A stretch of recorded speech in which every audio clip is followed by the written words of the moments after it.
and welcome to another episode of Funbearable. I am Brad Rohr. I'm still Ray Harrington. I'm Chuck Staten. And we are joined by a special guest. I thought he was joining the podcast. Special. At the end of this episode, one of the two of you will be staying in the podcast. Casey Jost is Hi. here. It's so good to see you guys. Thank you guys so much for having me. This is so great. I love being here. I like how small I am behind you. It's like I'm a little parrot on your shoulder. You know what I mean? Like, that's fun. Yeah, this is And only a picture is worth 1,000 words. this is the material just for the people who decided to watch. Yes, that's true. The audio. For the listeners, Casey has his penis out and is resting it against the It's microphone. hysterically small. That's the parrot on his shoulder. Yes. It's long, but it's tiny. It's weird because I will say this, complimentary. I think it's an average size. But it's weird that you have that temporary tattoo of a smaller penis on it. It's not I like temporary. that- I've been rubbing it. I've been rubbing it. It won't come off. It's coming off a little bit, you know. It looks like a temporary. So it turns out the shrinky dicks were inside us all. Shrinky dicks. Yeah. Shrinky dicks. Shrinky dicks is like a good bachelorette party thing, you know, like it's shrinky dinks but with all dicks. Yeah, that's pretty good. I just had a flashback. I'm sorry. I just did a show. Imagine you just talking like an acid flashback. You're like, I'm in Vietnam. I just had a Stand-up flashback. comedian, yeah, it's very similar. No, I was doing a show at a. It's a weird venue. It's like somewhat of a theater. It used to be like primarily a music venue, and now it's a comedy club because it was one. It's in Foxborough, Massachusetts. It's in the Patriot Place where the Patriots play and stuff like that. There was a bachelorette party that they had to push 2 long tables together for, and they had penises, little plastic penis things. They were whistles at a comedy club. Yeah. And I had to watch the host and the feature go up and struggle through what they were doing, waiting to go out there. Okay. And the whistles were happening. Thankfully, the feature kind of squashed it, but I'm like, as soon as I go out there, it's going to happen more because now we're changing the scenery. And it's always the worst whistle, too. It's not like an actual lifeguard whistle. It's just like... Right. Yeah. It's like, Yeah. it's never... Those are never good whistles. Yeah. No. It's a weak, old-timey British police officer whistle. Yeah. Right? I'd love a penis whistle that sounds like one of those train whistles, like Yeah. made out of like Ooh. hardwood. Yeah. I'd keep that on my mantle. That's fun. Yeah, Take a- or take a- on your keys. Take a puff. Yeah. But one woman had handed one of the penis whistles to the feature comedian. Yeah. And the feature comedian went, "Oh, cool," and threw it. Right. Cool, good for you. Okay. Kind of sending that signal. I went out on stage. They kept the whistles to a minimum. Good. I gave them a little bit of attention, then I moved on, and I'm Thank doing you. my set. And this is why I had the flashback, because we were talking about this. For the next 30 minutes of the set, there's this one woman in that group of that 20 women, and she just keeps going. Like any pause there is, she's like, "I want my whistle back." She kept going, "My whistle, where's my whistle? Where's my hey, can you give me back my whistle?" And at some point I was like, what are you asking for? She's like, "My whistle." I'm like, "No, I'm not giving you your whistle back. I'm not going to do this." You know what I can't get out of my head is that, like, you said that they had to like, push all these tables together. Yeah. And I can't get out of my head, like, how much of a worse experience that is for a big group. It always bothers me when big groups, like, or maybe it's the restaurant's fault, like, put a whole large table, because then you're only like with this many people. Yeah, yeah. And the I rest know. of the table you don't see. It would almost be better if the tables were broken up into more tables. You could look to the side and be like, "Oh, Caroline, remember this?" Like, you know, you could have more of a kind of... Whenever I see that, I run to the middle because I want to talk to as many people as I can. Yeah. And also, And you say you want to be a centerpiece? so I was going to say, some people are better at gluing the conversations together, the conversational glue. And I'm better. Some people would say that's controlling. And I'm better at saying, "Come this way." Seat me outside. You know what I mean? Just seat me outside on my own, if in my there's- car, maybe at home. If I'm in the middle and there's 12 of my friends, different poses, Oh, someone takes no. a picture of us. We got there so quick.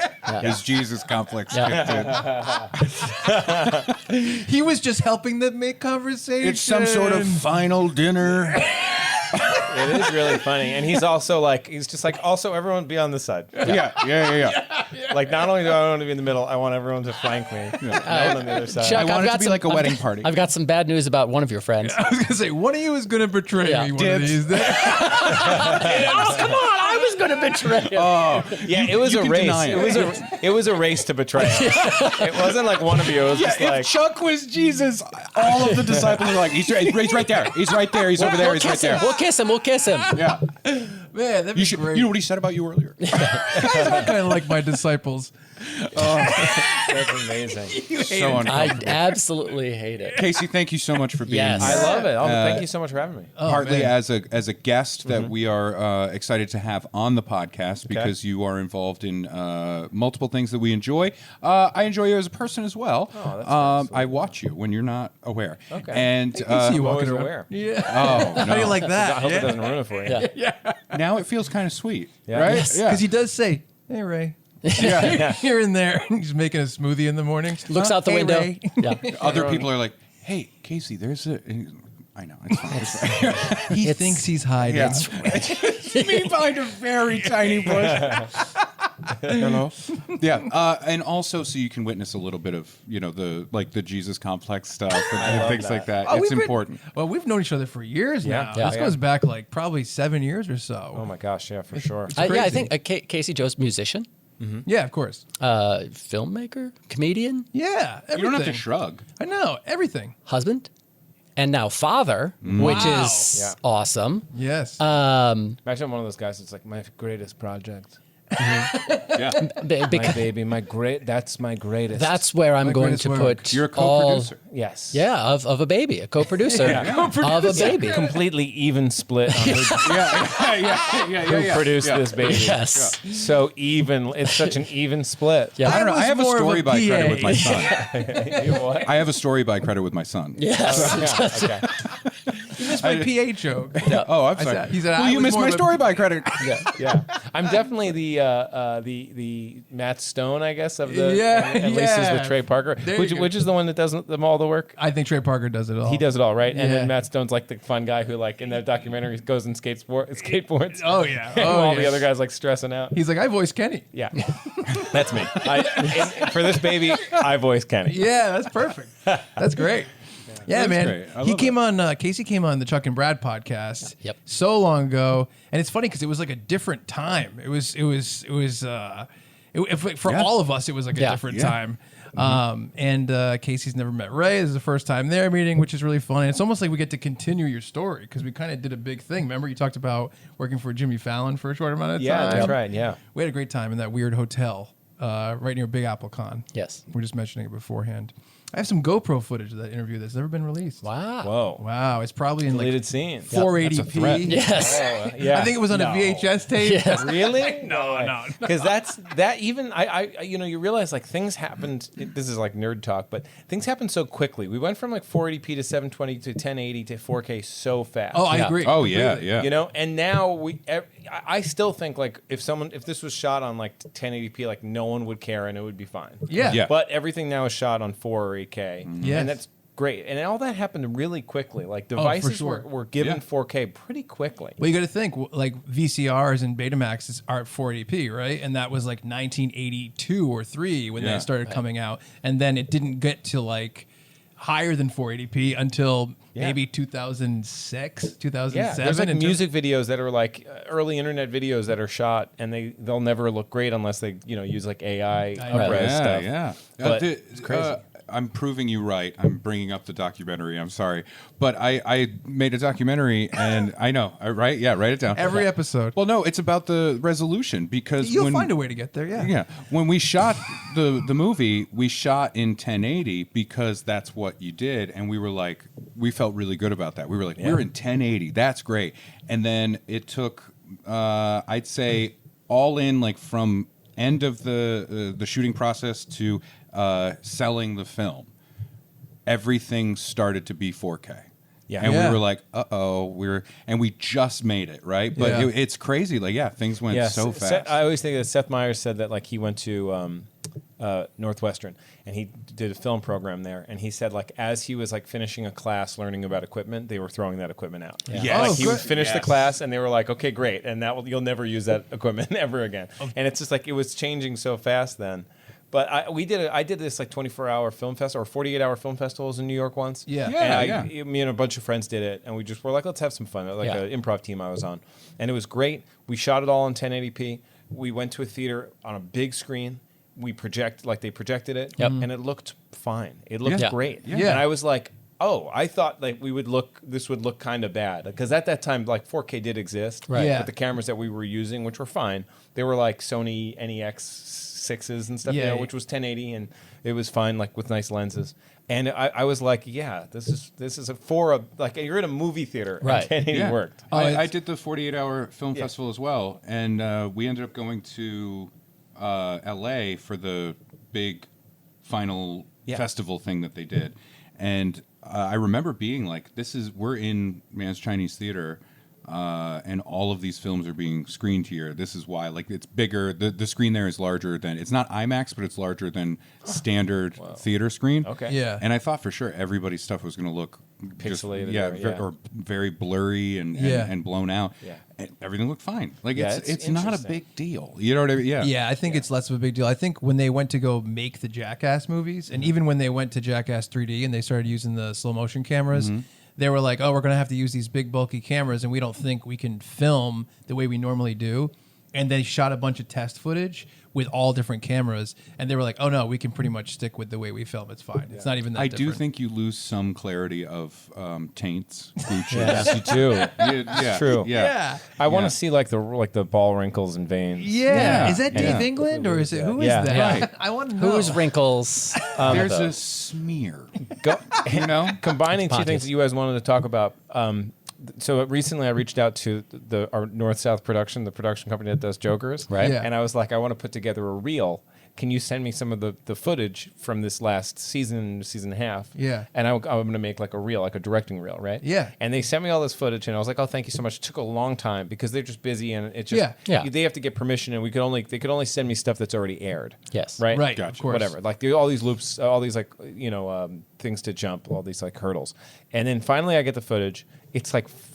It's actually a resolution I've never seen before. It's like 540 by something, and it's all interlaced. Remember interlaced? Yeah. It's all interlaced. I'm like, I don't even understand how they got it to a point that it's this bad looking. And I actually like cut a sample of what I wanted to do just to see what, like, I just to put it together. I was like, I'm not going to use this, and I exported it and I showed it to my wife, and she was like, you can't use this. Like, you know how bad it would look if your directing reel is like this bad quality. So it's so good that bad quality does still exist. Yeah. Like Yes. I almost want to make it even worse and put like that VHS like warble, and be like, here's my directing reel, I gotta say, like, I work on all these very weird projects with Tell 'em Steve Dave, with the Tuesdays with Stories guys, and a lot of times we'll end up doing stuff where we want to emulate different time periods of like one of the shows we do with Tuesdays with Stories is called Musqueef TV, where they comment on a lot of Seinfeld episodes and stuff from that time period. So the intro I wanted to make, I wanted it to feel like a mid-90s NBC promo. So I had to kind of go and study those and be like, okay, the color blur is like this. The pixelation is like this. And when you start looking at late 70s, early 80s, late 80s, early 90s, all the different things, there's different like reasons that it looks bad. It's different things. Like the interlace stuff is part of it, the color being blurred, the reds being pulled out. Yeah. And it's actually like it's becoming kind of like an artistic fun exercise Totally. to figure out how that stuff is. It's the same with music. Like there have been Yes, times yes, I'll have exactly. to do like a pastiche, right? Which is like it's not exactly a cover. It's not a pastiche is like, it's not exactly a cover. It's like kind of like an homage to a certain art. Right. Or, Or a genre. Or genre. Yeah. Right. Like there's a good example. There's a great example. I don't know if you guys were Weird Al fans. Oh, fuck. We were singing Weird Al all this morning. Do you remember the song? We were like, how many songs are there that we know the Weird Al versions better than the original I versions? had to tell them to stop because they were using all the hot water in the shower. So Weird Al mostly We does came out clean, though, didn't parodies, we? right? Weird Yes. Al mostly does parodies, but Yep. he has this one song that's called "Everything You Know Is Wrong." Yeah. Yeah. Black is white, up Everything is you down, know and is yeah, wrong. yeah. Black is white, up That's is a down. pastiche of a They Might Be Giants song. Yes, he does a ton of those pastiches. Right. Like he does a ton of stuff like that. So I love that, and so there are times that somebody like in this style, like they're like, oh, can you do like an 80s or 90s sitcom theme song for this thing? I did it for like some friends who were doing a sketch that was called Baby Yoda, and it was like a 90s sketch Yeah. show. Yeah. Right. So I got to make that. So I know exactly what you're talking about, especially for music. I mean, we've also done that with Jokers. Like we try to lean into a certain style. Like this season we did like a one of those lawyer commercials. Yeah. That's like, Yeah. did you get Yeah, injured? You yeah. know. I love that So stuff. doing that is like so fun. Oh, Like, it's the And best. you guys did a Satire. 7 pastiche. Yes. Yes. We did it. Yeah. Yeah. It hasn't aired yet, Yeah. but I think that's It was Sal's head From in the what box. Chuck That was has the told punishment, me. right? Yes. That's right. wild stuff. Well, actually, I think I think I could say this because this episode's coming up. No, it's not. It's going in next season. I'll just say this: Bruce Campbell's on the show. Yes, Quinn has said that in public. And I don't know if maybe it's a pastiche. We do a pastiche of Evil Dead. Yeah, I'm that's just gonna, killer. I'm gonna call Sure. it a Yeah, pastiche yeah, of Evil yeah. Dead. That's great. And I'm really proud of it. Like we shot so much that it could have been an entire 30 minutes of this punishment, yeah. and it That's has fun. to shrink down. Of course. I think they cut it, but I even did like a coming through the woods like long to the intro. Yeah. And I think just for time, Yeah. we had to cut it. But like I like really like tried to dial in and like specialize and be like, this is how it is. And it's like we made the wooden board. Yeah. Like that scene they that Sam actually shot Raimi on, did, yeah. and we tried to emulate so many of the tricks that he did, That's and how awesome. he would do it. That's Beautiful. amazing. I love that. I love that idea. And Bruce Campbell was really cool. He both appreciated it and didn't give a fuck. Yeah. He was just like, okay, great, that's great. He was so great. He really delivered on what you want Bruce Campbell to be like. Yeah. Well, it's what's funny is like you're talking about all this stuff about essentially how the technology kind of like created some of the feelings of the art behind it and the atmosphere of the art, and it almost like it's like by accident they influence their style in different ways, whether it is music or whether it is like video or any sort of film or television and stuff. And I really do love that stuff, and I do think it has a big influence on. Well, the medium creates a huge portion of feeling. Yes. Like that's why once everything went to like digital cameras and stuff, one of the first things everyone complained about is losing film grain and losing the feel of film. Yeah. I think that's a huge part. Again, with music, it's like when it was all switched to Pro Tools, people Yep. were like, digital is not as good as Yeah. the warmth that comes from Yeah. tape. Yeah. Can I be honest with you? I don't like anything plugged in. Acoustic guitars and accordions. That's it. Unplugged. That's it. I don't even. I went Give with me guitars. a hurdy-gurdy. I think Thank with you. guitars, I want to top out at two strings, 3 strings max. That's all I want. I hate that. I like a garbage can Yes. and a broomstick and a string. Yes. That just give me that. Yes. You can feel it. Yeah. That's funny. But speaking of Impractical Jokers, Yeah. I've been told it's a TV show. Yeah. Show on TV stands television. for TV stands for television. Yeah, and it was, right, that right. makes more TLA sense. Vision. Yeah. And it was Famous. on True TV. True television. Yes. Yeah. Oh, Yeah. okay. That makes sense. That's now. what that is. Yes. And, but thought I it was was confused Trutty. because I thought that was just the Impractical Jokers. Network. Network. Yes. Yeah. Yeah. I'm gonna- IJTV. I'm going to tell you, there are some other programs. I've heard. Few- I've few also up. heard there should have been another program. That's right. Tell us. All right, Tell buddy. us. I don't want to talk about it. It was right before the merger. Yeah. So all the people that were like, Which we merger? love this. There's been like multiple. AT&T. Yeah. Okay, Yeah. gotcha. It was like, we love this. And then it was like, cool. Where? Oh, you're all gone. But anyway, no, but directing that, this is what I want to talk to you about that I was so excited to get into.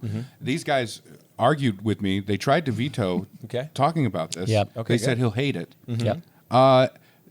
I find the idea of directing live and organic moments like such a difficult thing when you have a vision of what you want to pull off, but you also owe it to the very thing you're shooting to let it play out you know, and taking over see. something like that. So Wow, Ray, I can't believe you went there.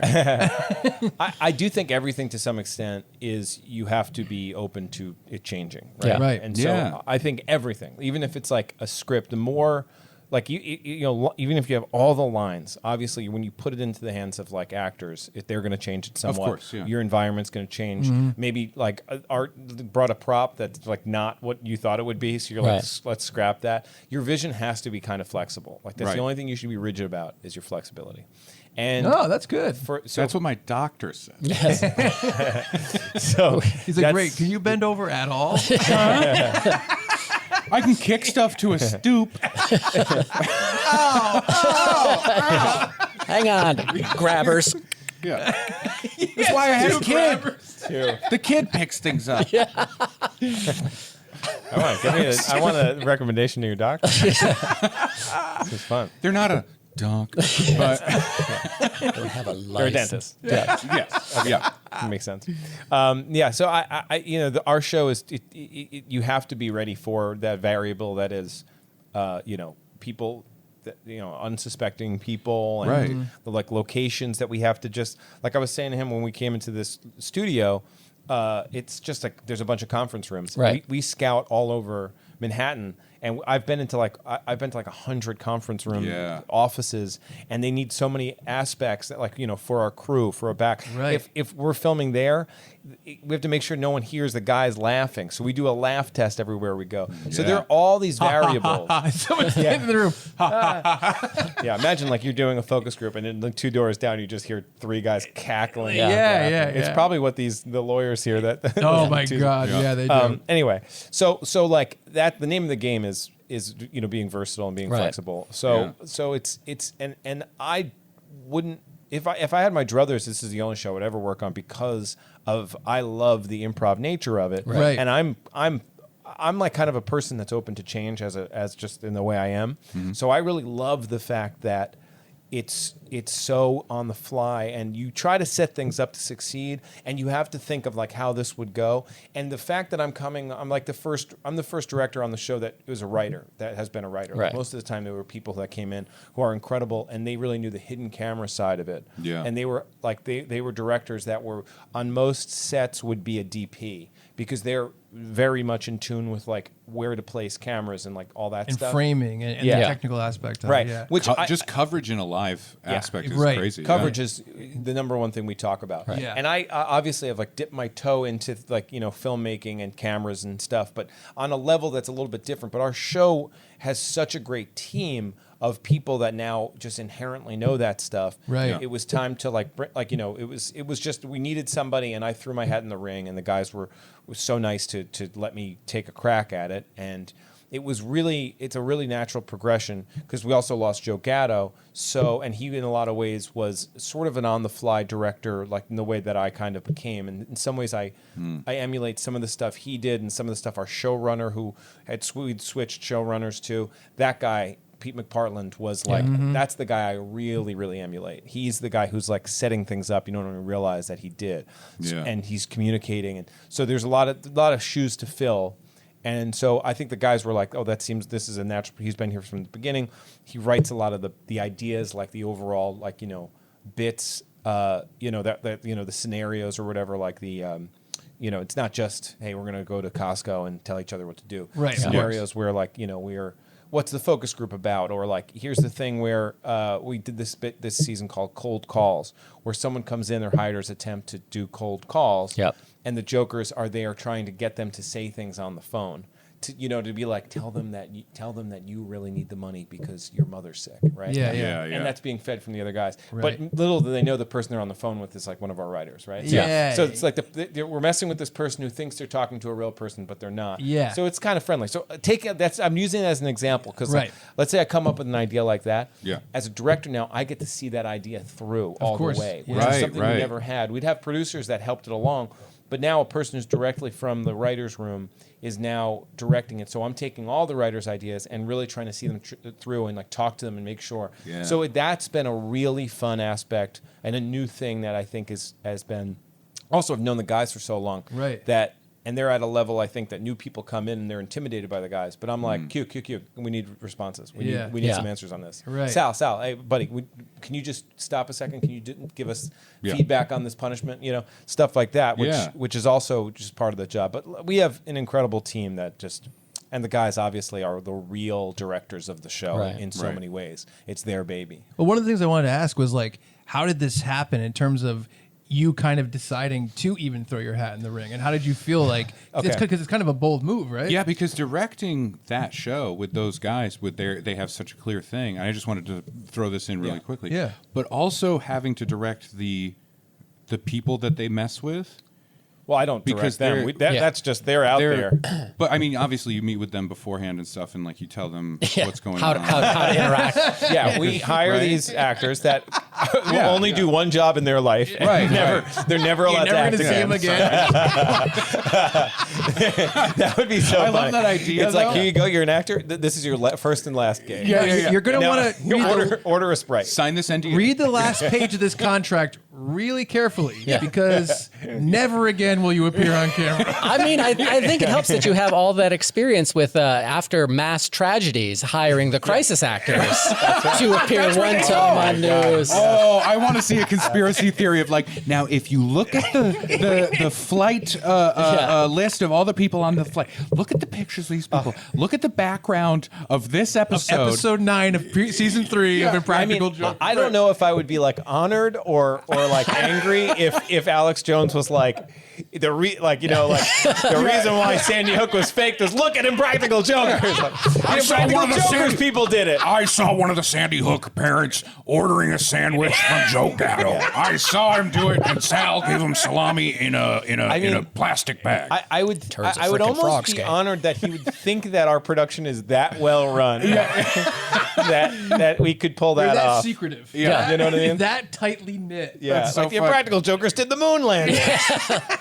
That's a funny direction. The idea that all these things that were faked. All I'm that's saying really is funny. that it's a small coincidence that the Malaysian air flight disappeared and then a new season was announced. That's all I'm saying.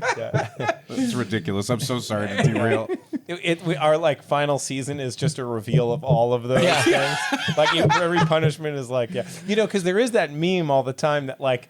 Where it's like the guy's telling someone to do something. and it's something like but like Biden pretend to fall down the stairs, and it's them like laughing at him toppling down or whatever it is. Like there's all these things. Say we are go for launch. It goes the last season is all the stuff being revealed. Eventually, it's like Sal on the grassy knoll. Yeah.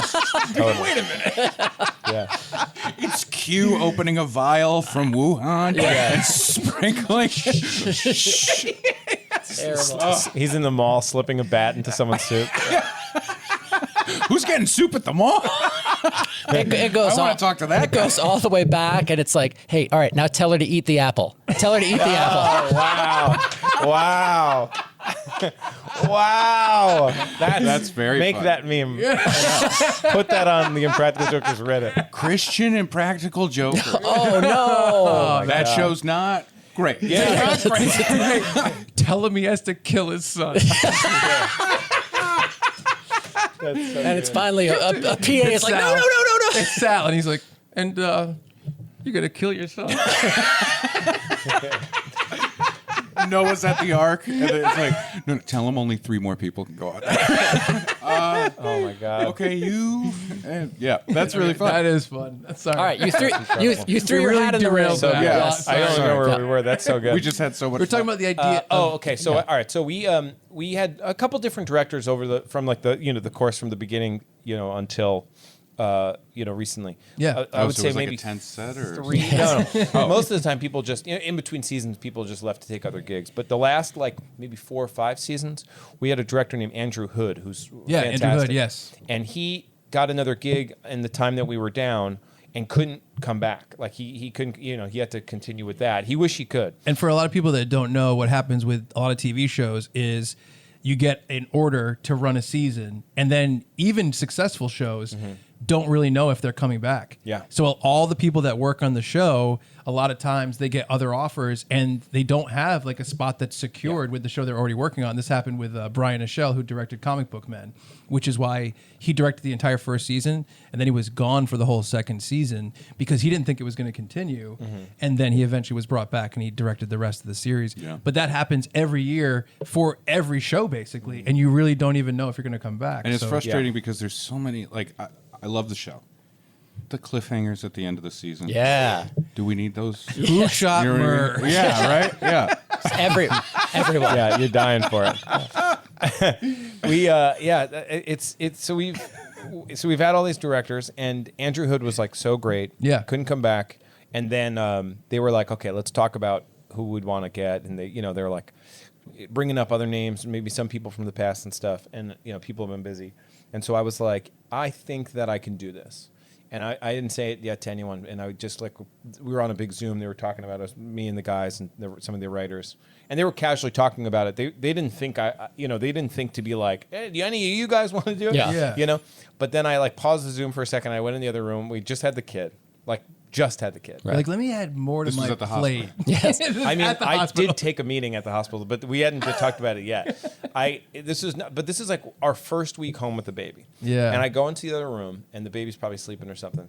And I say to my wife, and I was like, we need a new director. Like, should I throw my hat in the ring to be director? Yeah. And she didn't say yeah, maybe. Oh, how much time would it be? Or Right. She just immediately was like 100%.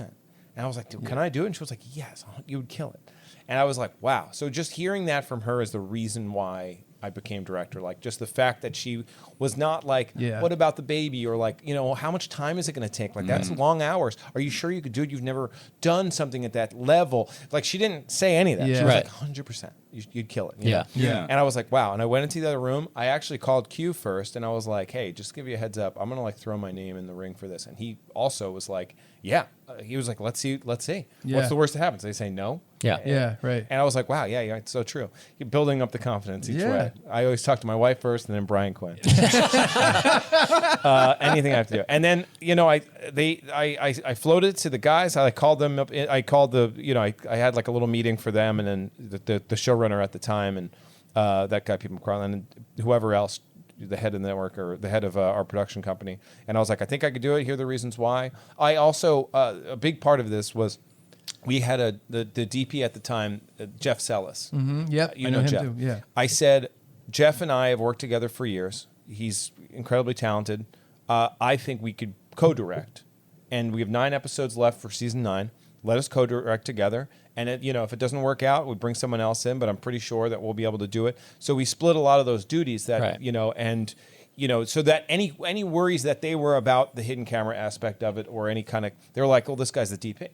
He Right. can handle a lot of that, and Casey Analyst. We also have an incredible tech director who orders a lot of the gear and Right. who has become just he's a superstar.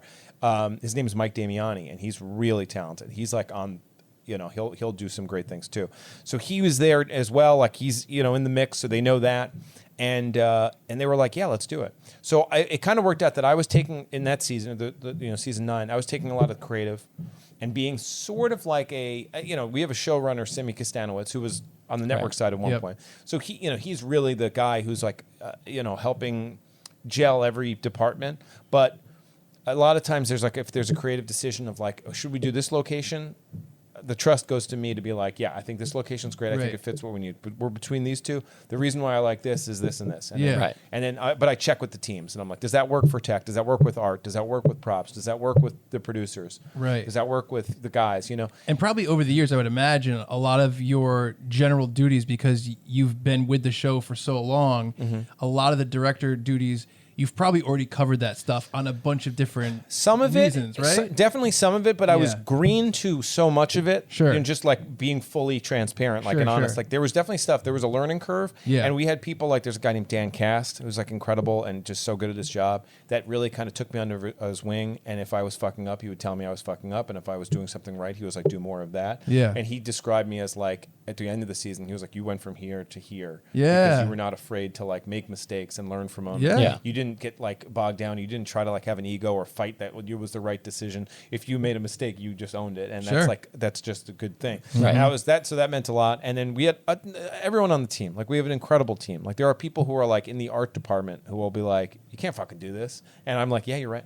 You know, like, so it's like, I Yeah. trust these people. Exactly. And, you know, and then when season 10 started, I felt so much stronger.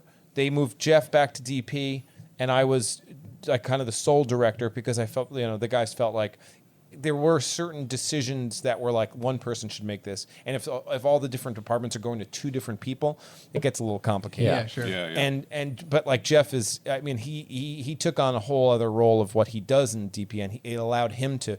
And then there's so many improvements he made in season 10 because he went to back to that role. Like just some of the lighting. I mean, it's such an unsung hero. Right. But some of the lighting aspects and things he brought to elevate the show. For He sure. didn't just be like, well, I'm going back. Well, he elevated his position again. So it was. I'm just really impressed with him too. That's awesome. But that being said, you know, still I'm excited. I hope we get another season because there's so much I learned from 10 that I want to course. incorporate into Of course. 11. And Of course. you know, and it's been a really fun ride, and there's so much nitty gritty nuance into making a show like this. Oh my God, yeah. And going back to what you're saying, of like I probably knew a lot of that. There were things that I definitely picked up on. I was such a writer for so long that I was like. In the beginning, I was on set all the time doing a lot of extra things because our team was so small. Right. And as the show grew, the guys wanted me to be more in the writer's room that was not on set. Because you were like almost like a quarterback in the room of where you're creating the ideas. The guys were like, look, we can't always be in that room. Exactly. So we trust you and Ring our general. head writer. Ring general. Ring general. That's, Ring that's a general. term in wrestling. Wow. The person that is kind of like, you'll see like wrestlers like, you know, wrestling each other. One of those people oftentimes has a lot more I never knew that experience. term. Yeah. And so like, I think it's the father of the ring bearer in a wedding. It's both terms. but like if you see, yeah. you know, One for of the example, origin- Good. if you see like The Rock and Roman Reigns in the ring, The Rock is going to be the ring general, and he's going to be calling everything. He's yeah. going to say, "I'm going to It's throw a you." duty of one of the wrestlers. A lot of Yeah. times, yeah. Or if there's like a 6-person match, maybe one of the people, Yeah. one of the guys is like older and kind of Yeah. has, you know, more experience. And so in the writer's room, that was you. You're the ring general. Sort of, but we also had Yeah. James McCarthy, who's like Yeah, that true. real, Yeah. he's the real ring Yeah. general in a lot of ways. Like he does his job so well too, and his organization and like, you know, he's just really with it. But the guys liked that I was always in the room, so if people were coming up with ideas, they knew that I could hit the ball back in the way that they would, or represent that the way that they would. Yeah, sure. You know, Right. I think, you know, so A consigliere. yeah. Ooh. Nice. But and then I don't like the reaction. Can I take that back? It's like I just spoke after a coma.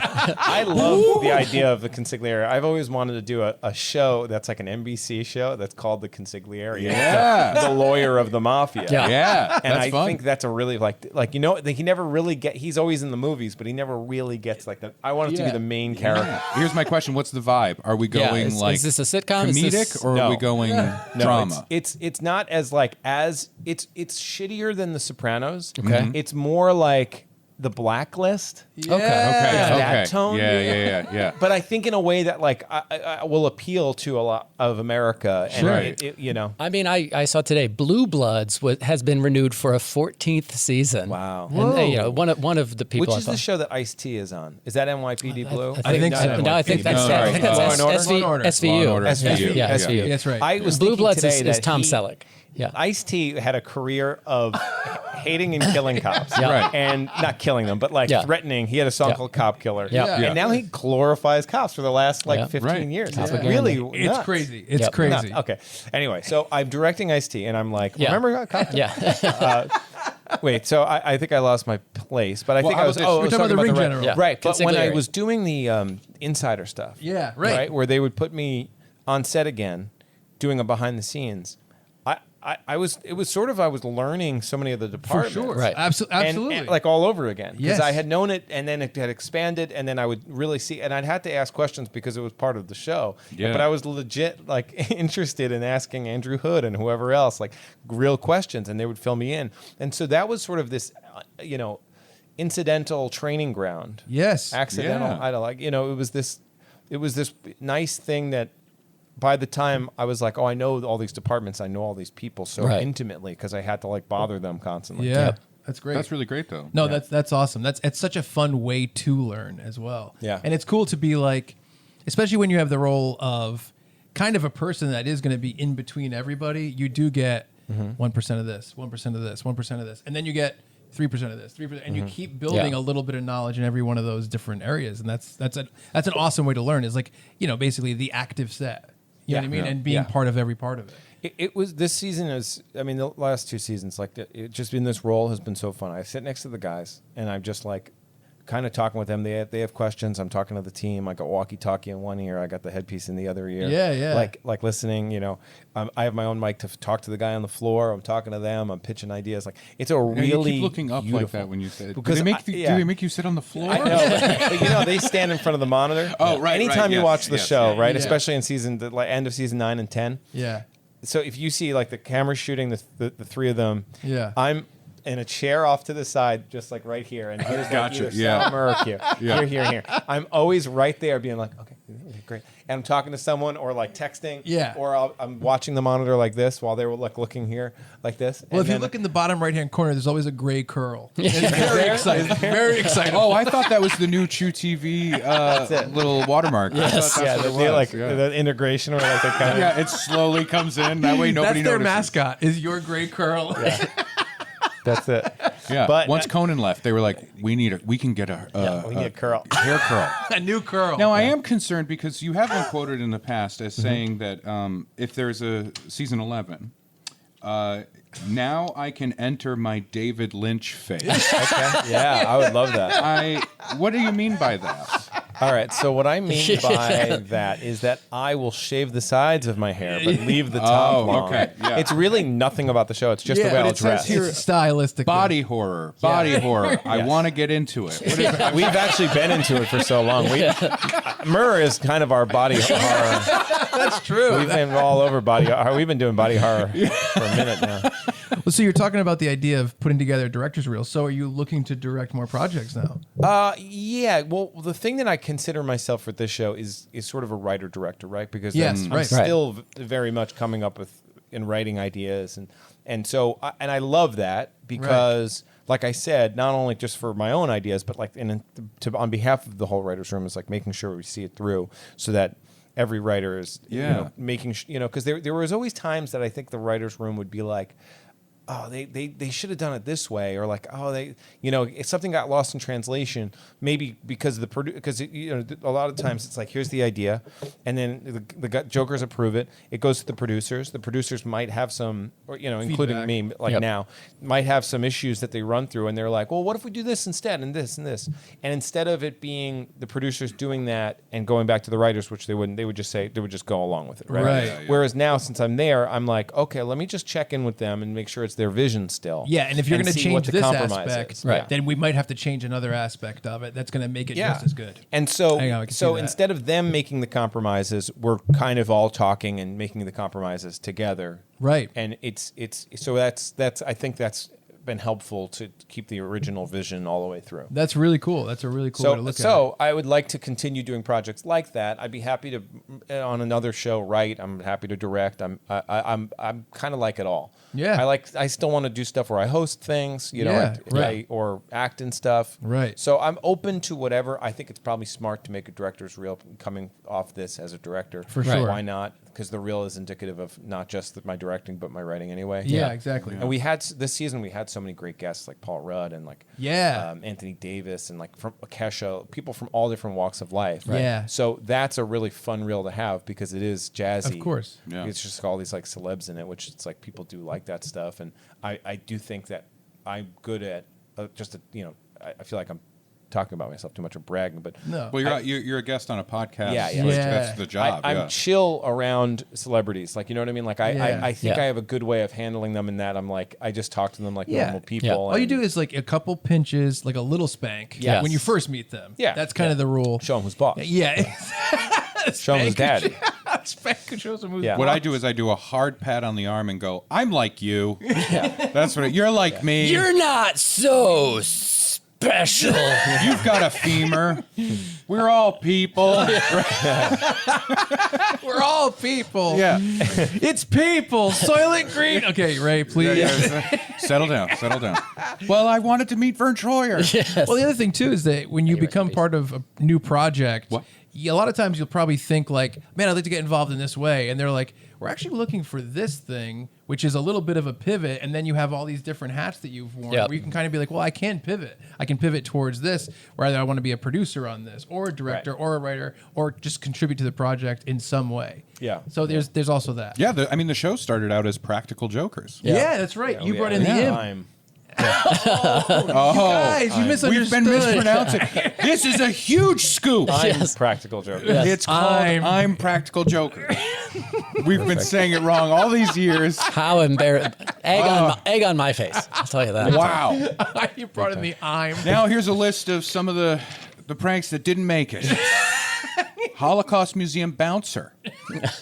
Not bad. Seems tasteless. I don't Yeah. care for that. Seems tasteless. Have a conversation in a park, and then randomly a squib goes off, so it seems like there's an active shooting situation. Wow.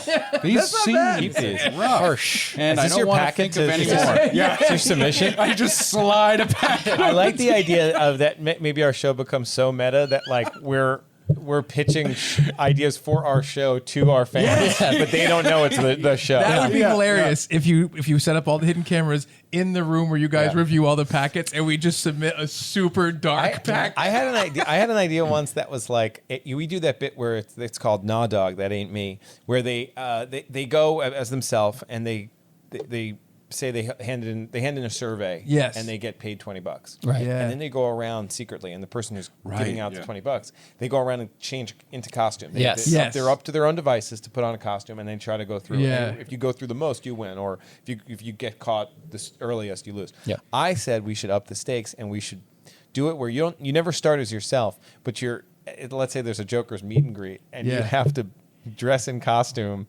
around your fans, the people who know you the most. Yes. And you have to do something or get something out of them without getting caught the longest. That's hilarious. So that would be really Yeah. interesting. That would be really You fun. couldn't go through as many costumes, I think, Right. but maybe you could. You'd have to figure out something. Well, you'd also, if let's say you had a gathering, right? Let's say you were gonna have like a premiere party for season 11 or something like that, and you had like a line outside or area, you could have them go to different areas. Right. Do you know what I mean? That's the Totally. way to do it. I almost feel like you have to go like con style. Oh, right? yeah. And, That's not and bad. wear a full thing. Like I know Adam Savage Yes. often will do that with other people too, and they and sometimes it's like a promo thing they'll do for something coming out where you'll have a celebrity wear a ridiculous thing that clearly covers them. Yeah. And Yeah. no one has any idea that this person is now walking around the con floor. Yeah, right, Similar to that. Yeah. Yeah. If you want to go meta, focus group on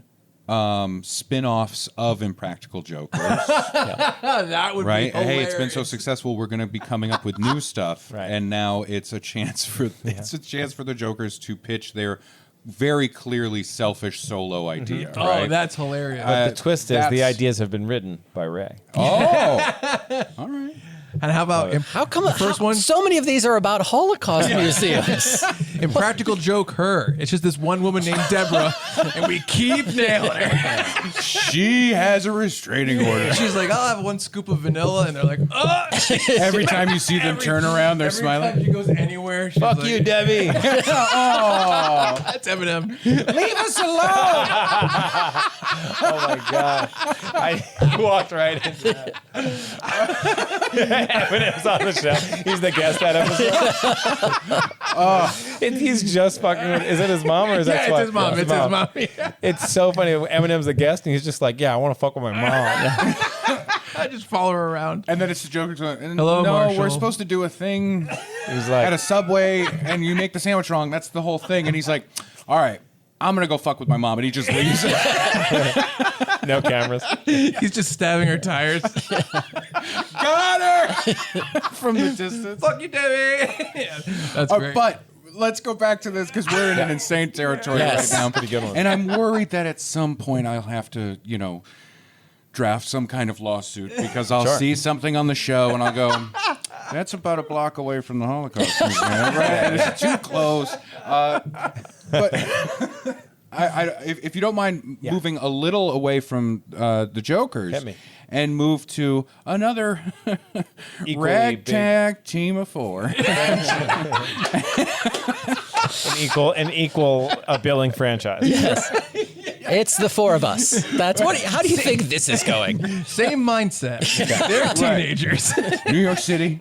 Yes. They love pizza. Okay. They've all got big personalities. There's actually a lot of crossover. Wow. This is Yeah. weird. Did you think about this? And you're like the I had Splinter. it, for a while when I used to open for them sometimes, and I used to do a breakdown that like which one of the guys is the Ninja Turtles. Yeah. I would do that's that with great. like a few other like thing like with the boy bands and stuff like that. Too. That's great. Just as a way to introduce the guys and Yeah, that's yeah, great. that's talk really about fun. it. But and actually for our movie, one of the turtles is leaving the show.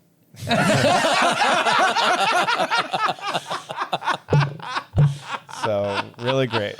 And there's Really that great. fight scene in the It's a museum of some kind. Museum of some kind. I can't remember what it was.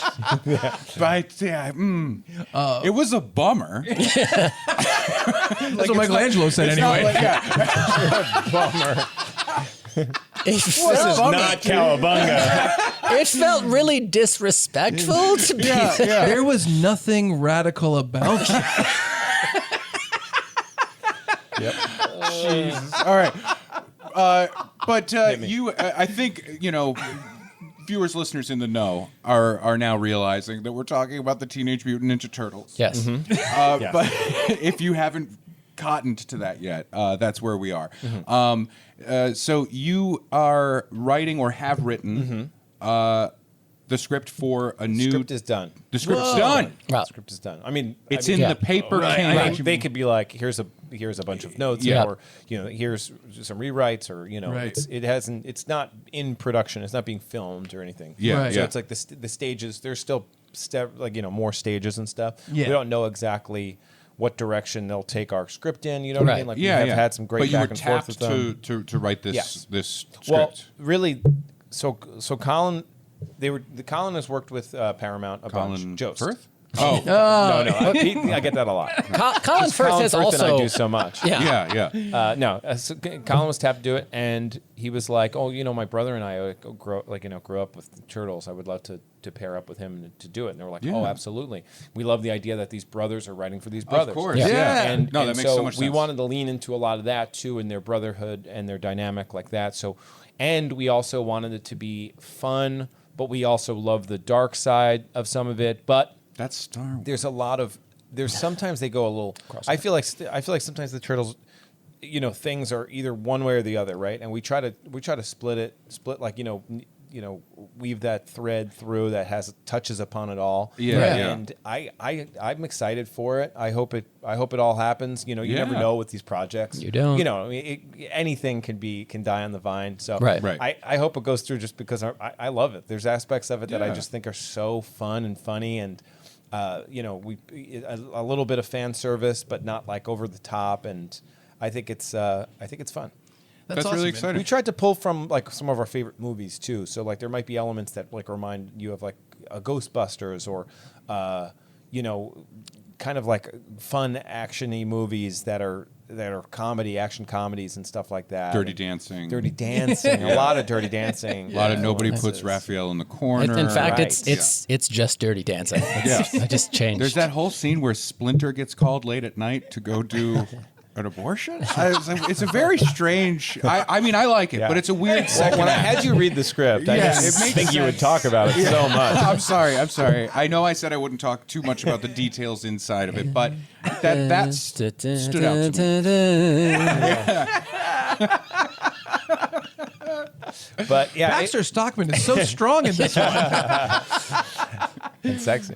Right? Love it. But yeah, I'm excited for it. Really, like the thing that my biggest takeaway from this whole process was like how insanely talented my brother is. Like he's been on SNL for so long and has written 10,000 scripts and 10,000 scenes for that show, and he's just like Colin Jost. yes. Now, okay, now See, it's I was clicking. getting confused Yeah. too because I was like, I thought it was Colin Powell.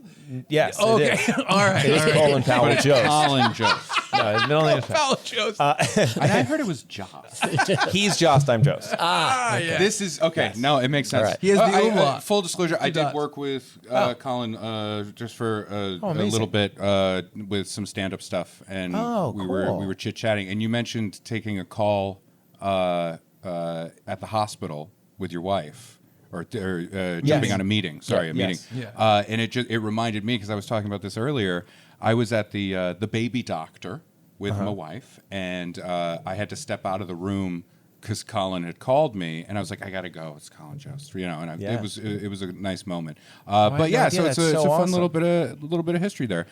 We had a huge falling out, and we don't talk to each other anymore. So, that's perfect. Okay, all right. That's the yeah. best way to end it. It is, right? No, that's not true. No, He got bumped up to head writer, and it was that was it. But no, in a good way, in a I mean, he positive way. I gets- don't mean that in a in negative general. Like he people. It's not. I would love to be like he takes on too much. It's like it's not like that. It's like everybody asks him to do everything. Because Yeah, of yeah. How gifted No, and talented 1,000%. he is. Yeah, Oh, and I think what but it he always was- makes time for family and for things like that. And he's Yeah. and he makes sure the projects gets like he sees through them and they come out so good. That's what I was saying. Like he has written so much on SNL, and he's just like a machine that like we'll both break away and write stuff, and the stuff he writes is just like it needs no notes. Like it's line by line. It's like succinct. It's funny. Yeah. And like I'm giving notes on a thing that I think is pretty perfect, and it's like small little things about character choices and stuff like that. But if you just handed in like the first draft of a scene, it's like there's no issues. Like everything's annotated, and it's like Yeah. it has the tone of it, it has the feel of it. Every word is right. There's no spelling errors. Even like every single part of it. And it's just because he had to work so fast for so long and knock stuff out. And it's Right. like between dress rehearsal and the live show, he's gonna have to make changes. And it's just like doing that for so long. He's just so gifted with. I mean, he was gifted even before it. Like he's like been a savant his whole life. He's so quick. it was He really didn't even know how to read when he started took working. SNL. Yeah. And now think about how much he writes. Yeah. That's huge. Hey, Colin, could you add in a scene where the big turtle brother tells the little turtle brother that he's proud of him? Sure, buddy. Sure, buddy. Do you want to let's go get some pizza. Cowabunga. He goes, I hate pizza. Could the younger brother that looks like maybe older than the older brother and grayer, could he be the good one? So one of the things I was thinking about though with writing this movie, it's the idea of writing a movie is a really interesting process, not for just like the what do we want to put in, what do we want to like keep out, what is the tone, but actually the process of writing a full movie and kind of taking a 3-act structure and figuring all that out. Do you have experience with like really hammering that out?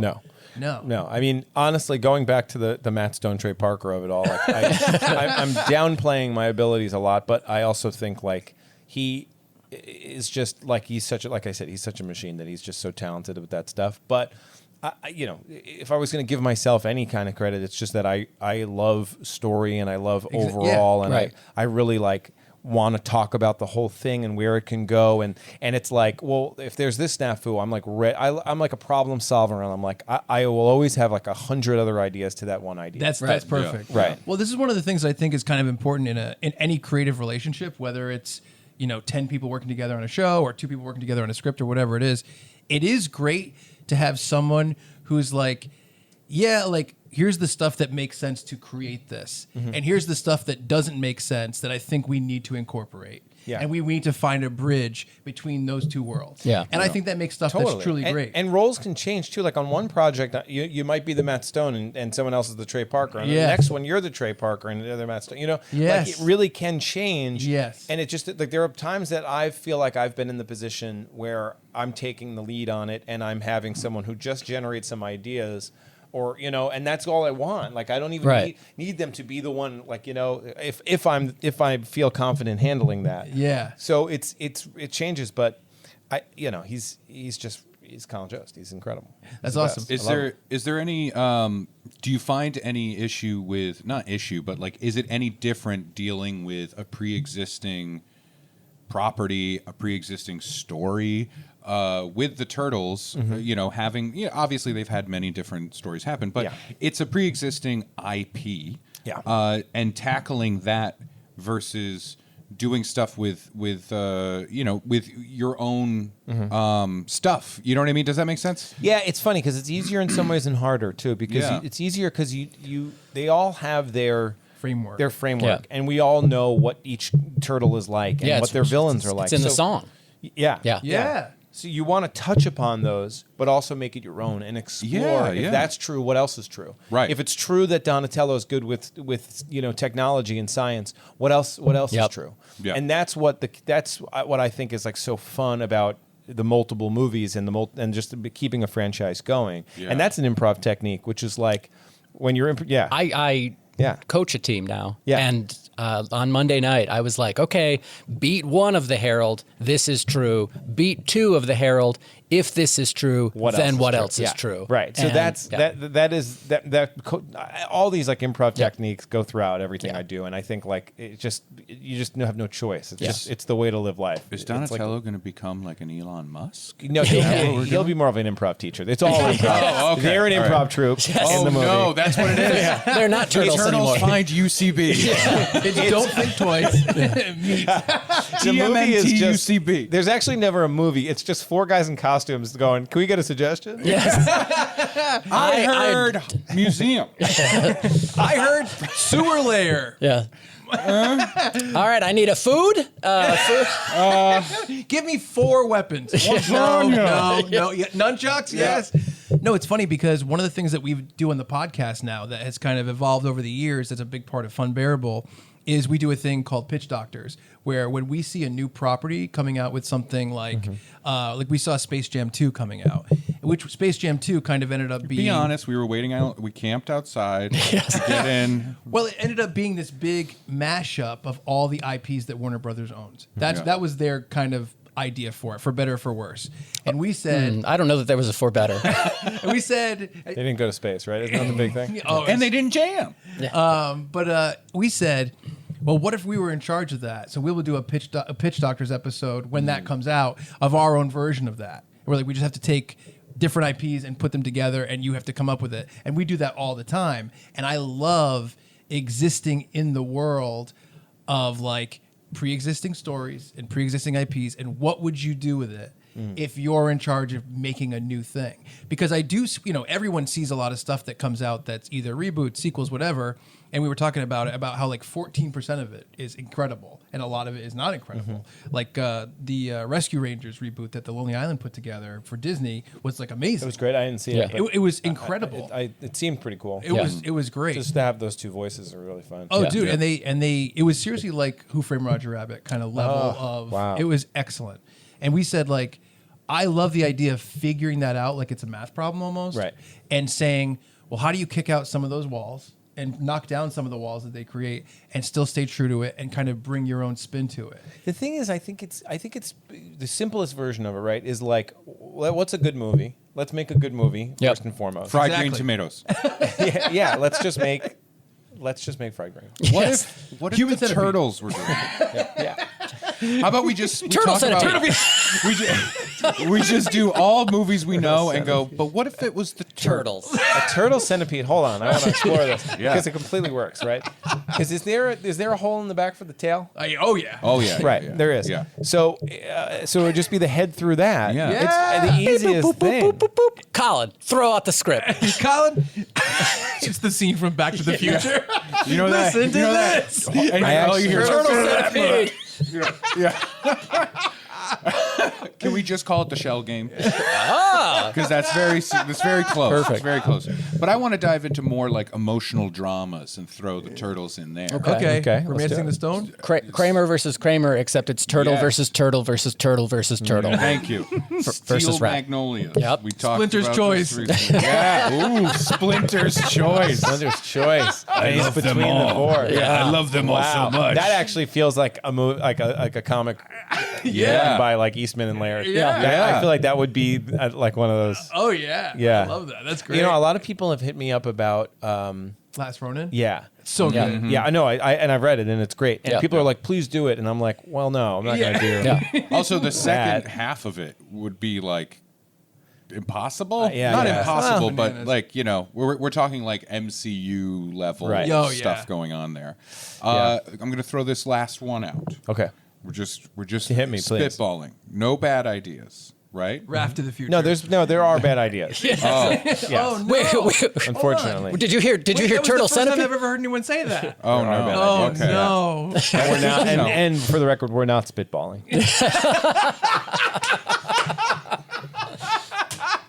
We're not I'm gonna make my spitballing. own movie. I'm gonna do my own turtles. I want to start a meeting, like a creative meeting, and be like, okay, guys, we're not spitballing, and there are bad ideas. Go. You. Yes. I thought we could do Marriage My Story. funny idea went away. I forgot it. Really? I forgot no, it I'm while sorry. feigning like like that, and then it genuinely just felt right out of my like, head. No. Yeah. like the Marriage Story, but No, the turtles it's are fine. married. It's fine. Leave it alone, Brad. That's Leave right. it alone. Damn, great. now it's going to drive me crazy what it was. Oh, well. I'm fine. I'm okay. Yeah. I'm okay. Everything's great. Was it It'll hit Turtle you in the Gump? middle and no. then- Yeah, Yeah. exactly. It wasn't Turtle Gump. It was not Turtle Gump. No. It can be. Turtle. It could be. It wasn't Turtle Gump. Which one would it be, though? I guess Schindler's Mikey would be List. Forrest. Yeah. for Splinter's sure. List. Yeah. Shredder's List. Shredder's List is weird. No, but Schindler was a good guy. I know. Pretty close. That's the part that's strange. It's a bad list. Yeah, it's not a good list. No, I guess the world will never know. That's fine. I'm Yeah, okay with no, it. I mean, I agree with the idea of like the good story first thing. Yeah. Yeah. because that's the way to go. And then I think that does lead you down to like, okay, well, if this is the good story that we figure out, and then it's like there are a little bit of these boundaries. Which ones can we push out? Which one can we bend out? Which ones can we kind of create new paths, even though these boundaries already exist? And I love that idea. I love that exercise, and I love that you actually get to put it into practice and make a thing like Yeah. that. You know what I mean? Yeah. And I personally, I also have ideas for other properties, not pre-existing properties, Right. but like ideas for movies or things that I want to do. Yeah. Yeah, that- of course. Yeah. Of Right. course, yeah. But I was really excited to tackle. I actually, like, if you came to me and you were like, make a Street Fighter movie, or make a Mortal Kombat, or make a, I'm trying to think, like a Biker Mice from Mars, I'd be like, okay, but I don't have the connection that I have for Turtles. Exactly. And so it was a lot easier for me. And I also have seen all of the Turtles movies. And honestly, I like them all to a certain extent. Me too, yeah. There's always like, you're always going to have an order. But to me, it's very similar to like Zelda, where it's like, I love every Zelda game. There's Yep. ones I like more than the other ones, but they're always kind of fun to like just We're go so through. excited about the next one. We talked about The next it. Zelda one is going to be Next Zelda incredible. Tears of the Yeah. Kingdom? I know. Yeah, It's yeah, going to be yeah. incredible. So excited. Yeah. There's like Chuck, step from out right for a now, little there's while. Yeah, 40, we're going to talk 40 about days left or Yeah. something. I like Mario. Yeah. Yeah. I like So I like Mario's Mario. coming out soon. too. Philistine. How dare you? Mouth breather. Mario breather. Mario Pipe lover. pipe Go fuck a mushroom, weirdo. I don't know what I'm doing. I'm so sorry. I'm love so it. overtired. Yeah, Yeah. We do fight. We do. Just threw that out there like a real thing. So, yeah, we hate each other. Just a therapy session. This gets real fast, so let's move on. I do have some questions now that you're a Turtles expert. Okay. This prop has gotten so much use. Yeah, that's That's true. true. We got to put it back because it's got the Wi-Fi name on it. We've never seen a lady turtle. Yes, we have. We have seen many lady turtles. I've never seen a lady turtle, Okay. and they're teenagers.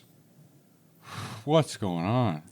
Are they like horny all the They time? love April. They all have kind of a crush on April. I think. No. Yeah, they But do. they're not horny about it. They- I don't no, know. they have she like a- belongs to another Casey. No, not always. Yeah. I don't know if the turtles like would be able to mate with a woman. You know, it's Yeah. like cross Right. species. I don't Right. really know either. It would be Right. horrifying. Yeah, it would be scary. They'd be There crushed is a by the porno. show. I did watch the porno. Oh, for research. Yeah.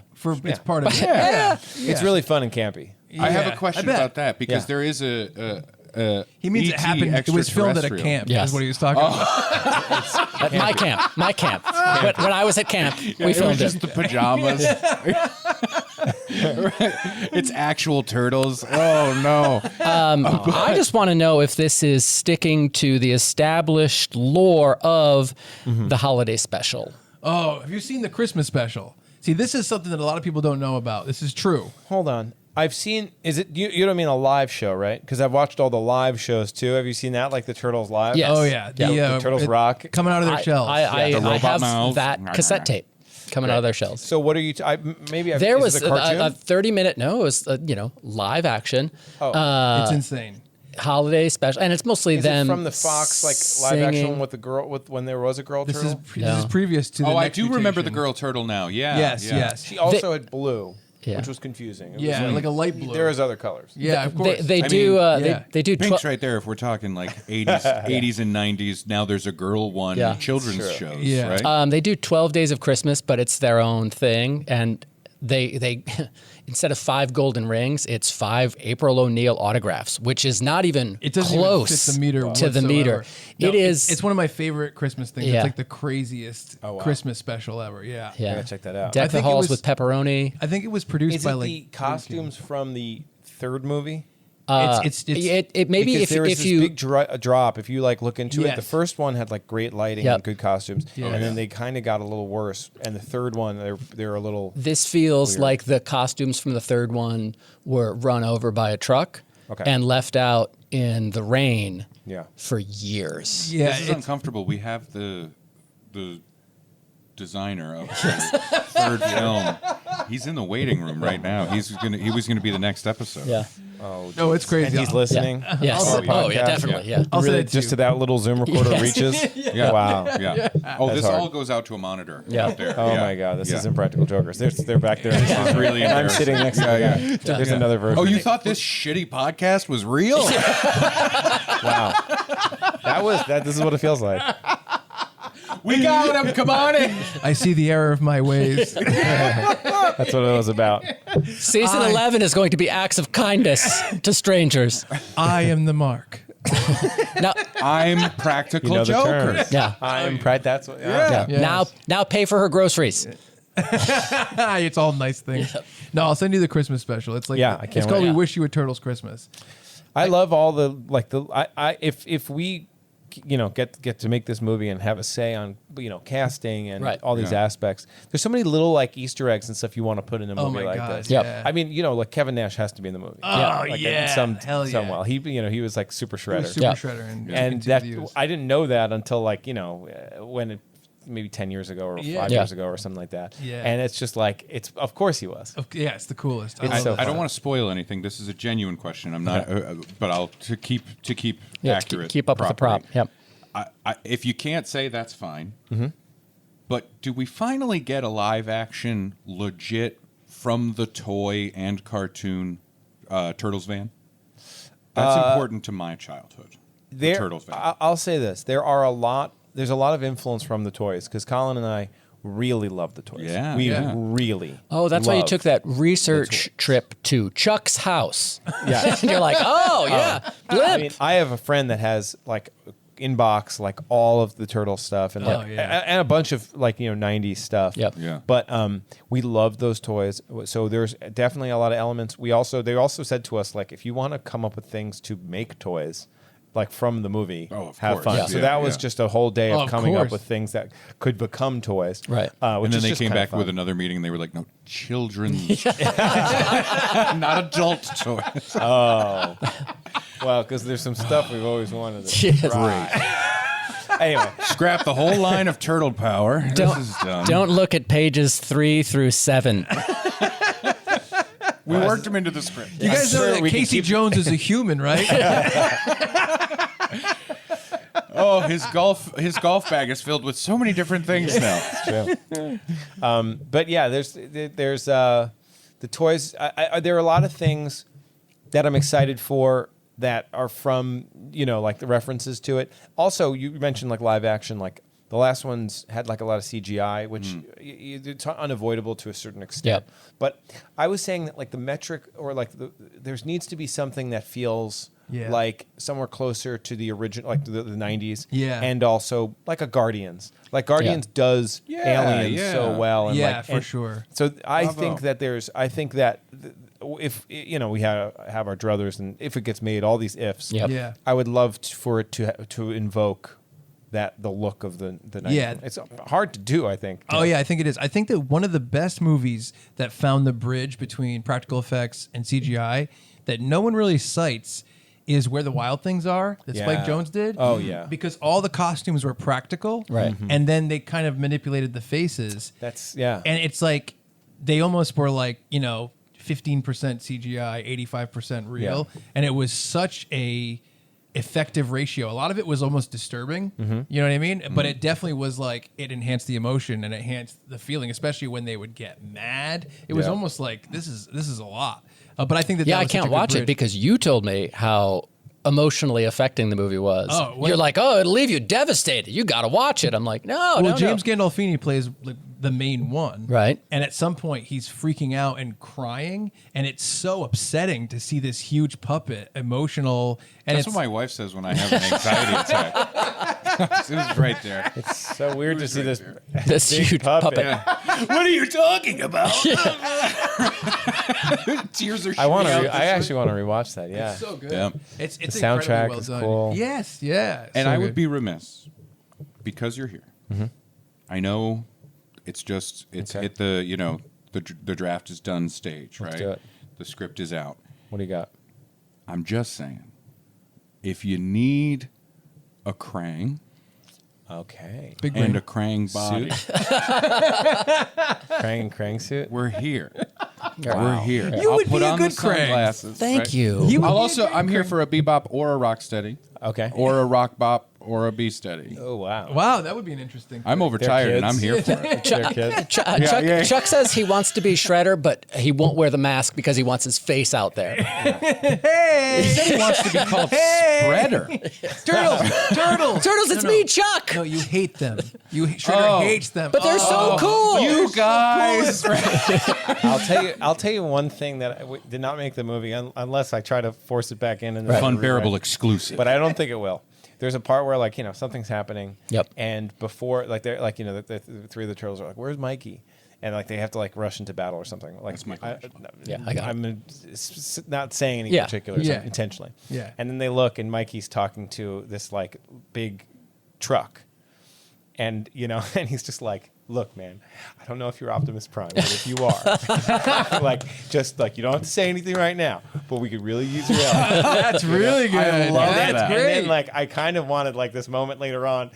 And he's like, "I knew it!" That's perfect. And then they're like, "Mikey, wake up, wake up." And he's like, "Oh," even just the setup is so fun. Yeah, I would him love talking to a see truck that, and being yeah. like, and it's the same. It's the same. Yeah. It's Yeah, the same yeah, truck. yeah. Yeah. Yeah. No, it's the same property. Yeah. Right. all Right. Paramount. Yeah. You're Yeah, right. So I was Exactly, kind of yeah. like that could Yeah. happen. So I don't That's know. Maybe so we'll put it fun. in, but I just like the idea that he goes off to the side. Yeah. And they're like, "Where did he go?" And then it cuts to him being like, "Look, I don't know if you're Optimus Prime. You don't have to say it if you are." Yeah, You know what I that's- mean? no, I know that's you hilarious. might be on a sting right now, That's but we could hilarious. use your help. I'm just putting it out there. It's Okay. so good. It's You know? so Yeah. good. I really That's that just got me fantastic. so excited to see this tone, movie. yeah, there's a lot of stuff. Yeah, that's killer, man. Wonderful. Yeah, there's that. a lot of stuff that that's. I just know that didn't make it, but Yeah.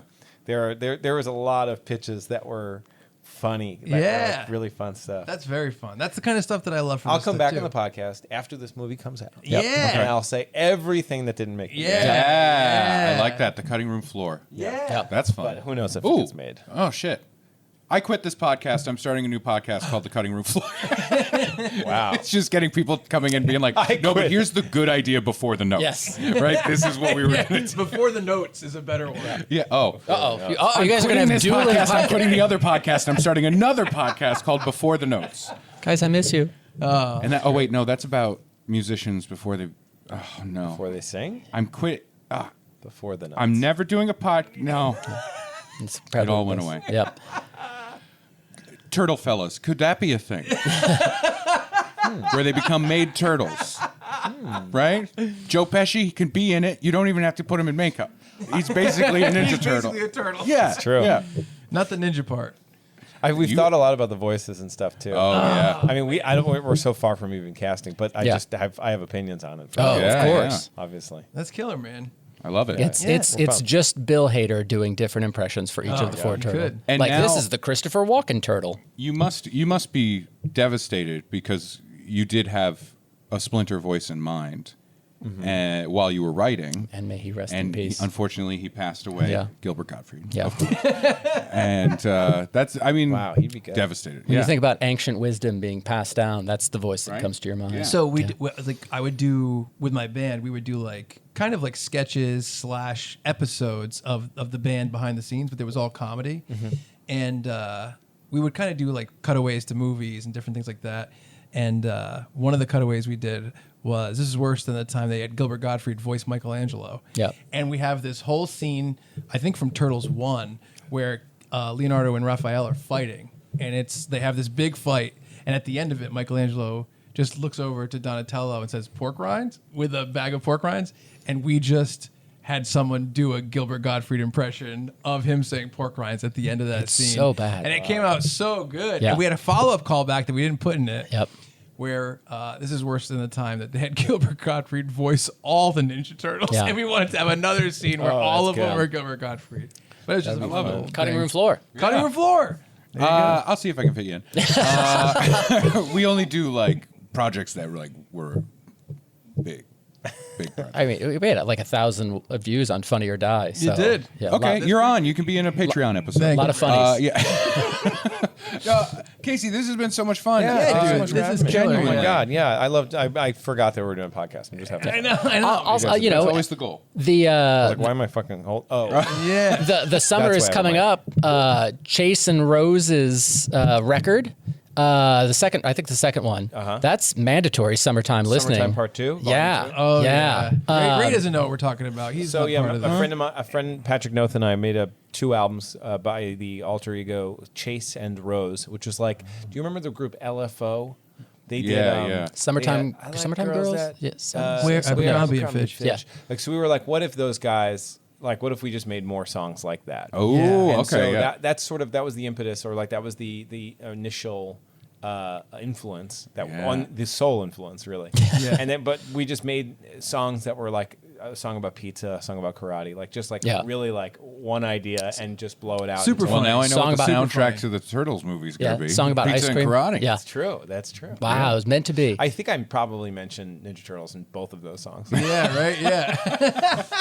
But yeah, we just would take an idea. Like we have a song called Computers. Like it's just ice cream. You know, Yeah. every kind Yeah. of thing is just like It's killer. I Really. like the ice cream song is like on Chuck's summer playlist. Yeah. Like when we're Hell yeah. driving around Yeah. and it's like Steal My Sunshine or like Yeah. a Hard Day's Night and then ice cream. ice cream. Yeah. It's funny because I like how it goes. Len, the Beatles. Like, that's a It's jump. Chuck's playlist. That is a jump. Gold medal, silver medal, Beatles. Yeah. that's amazing. And that's your lovemaking list? Yes, that's right. Okay. I love that song. Yeah. That's one of my favorite summer singles. It's definitely like See, a that's what one-hit I'm saying. wonder, That's but a that's a good one. great song. Yeah. That era had like also like New Radicals. I was Yeah. just It had a thinking- lot of these bands that were like kind of these weird alt rock bands that Dude. that were here and gone. So good. I mean, yeah, I've been thinking a lot about pop music. What's recently. They the also third gave us one? Lit. Oh my God! Well, lit my Not my bad. worst enemy. Yeah, that's pretty good. That's Yeah. a great I mean, song. Harvey Danger. Harvey Yeah, Danger, there you Black go. Hole Yeah, City. yeah, That's- come on. He's Flagpole the- City yeah. is. He's like a journalism professor at the University of Washington now. That's like Wow. a top one. It's so good. That's Yeah. my go-to karaoke And you know what he song. says first class? If you're bored, then you're boring. Yeah, and then he says, "I want to publish zines," and then everyone's like, "What? What are?" This is not exactly like it, but everyone could see the way that we that fastball. Fastball The Away. Way. Two Yeah. hits though. Yes, they did. Yeah. And they're good too. Those Yeah. songs are good. Fastball That era is really Way weird. is like one of those that's just burned into my Yes. soul. Yes. Like it was when that song was the rage. I listened to that so many times, and I love that it's a song about parents just going away and probably killing themselves. Oh, I didn't even know that. It's based on a news Yeah, story. like that It's the- so- like an it's- old, like an the elderly pop couple like singer. wandered away. Happy. yeah, It's not happy. Yeah, and it's that's a wild Yeah, one. like 92 to 2002 pop music is like my favorite thing in the whole Yeah. world. I mean, That's for Sugar sure. Ray. Sugar Ray. Here we are. So now we're that's just true. listing Lord. Yes. things. Yeah, Ray Yeah. loves Mean Sugar Machine. Ray. That's kind of his big thing. When I was in high school, I did. I loved Sugar Ray. You know and that song Rivers? Rivers. So he wrote a song that is so Weezer that he just named it Rivers. Oh, great. That's okay. killer. And it's like it's good. It's good. It's like when it goes away, I'm digging a hole it like has this like real Weezer vibe, like old school Weezer vibe, but it's a Sugar Ray song. Yeah. I love that. And he named it Rivers because he was like, someone's gonna call me out for stealing a Weezer track. I love it. I love It's it. like quiet, loud, quiet kind of thing. Mark And, McGrath, check it nice out. guy. I like him. Wow. He's good people. I like him Made too. my day. But no, in high school, I was that kid that after Fly came out, I was like, their first 2 albums, man, like that was actual music. And Mean now they're just going Machine. for the radio singles. Yeah. Yeah. I remember Mean Machine, Cash. Long and Mean Machine Green. was on the Road Rash soundtrack. I think the Road Rash 64, and I was like, "What is this?" And I looked, I couldn't believe it was Sugar Ray. Yeah. Yeah. RPM.